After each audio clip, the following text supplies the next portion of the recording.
Hi guys, welcome to the channel. Last week we talked about the heat waves, and judging by the comments, a lot of us are feeling exactly the same thing.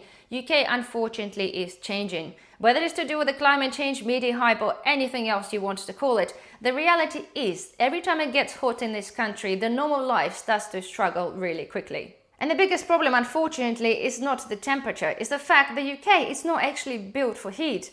See, our houses are designed to keep the warmth in. Our infrastructure is based on mild weather. Our gardens used to have a lot of rain, and our food storage heavily reliant on fridge and freezers. So that's why in today's video I want to talk about what truly fails first in UK heat. Because yes, everybody says drink more water and close the curtains, but what about everything else? The very first thing to fail is unfortunately our sleep, and it is very much actually underestimated how much our sleep matters. See, having one sleepless night is not really a big deal. You wake up maybe a little bit tired, but you can soon get over this. Having two sleepless nights just changes the situation a little bit. We become a little bit more irritable, a little bit annoyed, and maybe a little bit grumpy. Anything thereafter 3, 4, 5 nights, it makes a huge difference. After that much of sleep deprivation, everything becomes just that much harder. We're more irritable, we're more angry, we're a little bit more lazy, we don't really want to do things because we're sleep deprived. And believe this or not, since we had the last heat wave, there was actually some articles. Apparently there were a lot of reports of people feeling sleep deprivation, and sleep deprivation is actually a big thing. So this is where it's really important to understand and have a plan. When it's becoming hot outside, then make sure that your bedroom or school, make sure you know what to do. So next one is a lot of people actually underestimate how much more vulnerable their fridge and freezers are when it's hot outside. See, they just sit in the kitchen or in the garage. We don't really think much to it. We pretty much take them for granted. You go to the shop, you pick up some food, you open the door, you shove it in there, and you forget about it. And you think it's okay until it's not. See, what a lot of people don't realize that those guys have to work that much harder when it's hot outside. It's hot outside, it's hotter in the kitchen, they have to work that much harder to keep your food cooler. And the point is as well that your temperature you have your fridge set inside, say whether it's a 3 or 4 degrees, doesn't actually necessarily means it's 3 or 4 degrees inside the fridge. This is just a setting. And then if you can imagine, you just throw a power cut into the equation and suddenly the little item that sits in your kitchen suddenly starts to make sense, and you start to question what's actually in there, how much food is there, how long is it going to last. So suddenly having a backup plan for your fridge and freezers is really important. So next one is, and I gotta say I'm guilty to some degree on that one, is the food routine. See, when it's really hot, we sort of change our behavior and everything becomes a bit of a chore. So cooking is one of those things, not because we can't, because in many cases we just don't want to.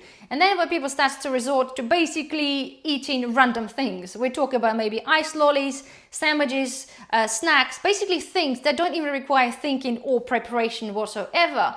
And yes, okay, occasionally that's fine. If it's lasted one day, you do this, it's kind of doable, it's understandable, we can sort of brush this under the carpet. But if the heat persists for a few days, this is where having a food plan is really important.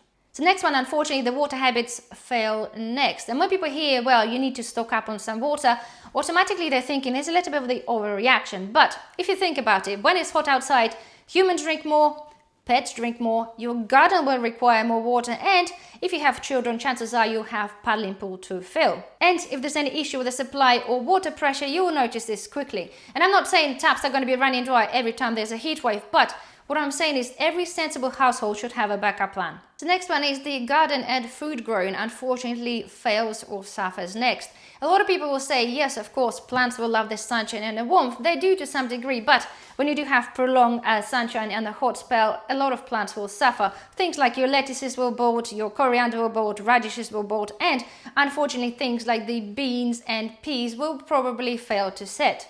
And this is why growing food for the resilience is not just about planting a seed in the ground, it's actually controlling the outside environment where you're growing your food. See, things like obviously the shade matters, the mulching matters, things like the watering of course matters, and picking your produce on time before it spoils, it also matters. Because if you're growing food for self-resilience and trying to step away from the supermarkets a little bit more, the extreme heat should be a big part of your plan. So next one is the tempers and routines unfortunately fail, and this is actually the real thing. Heat does really change people.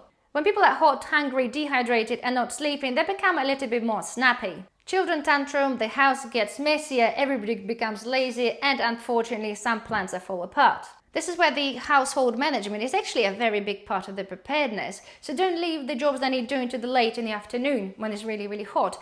Don't complicate your meals. Just keep things straightforward and very, very simple. If you need to cook, cook first thing in the morning. If something needs done, do it when it's cooler.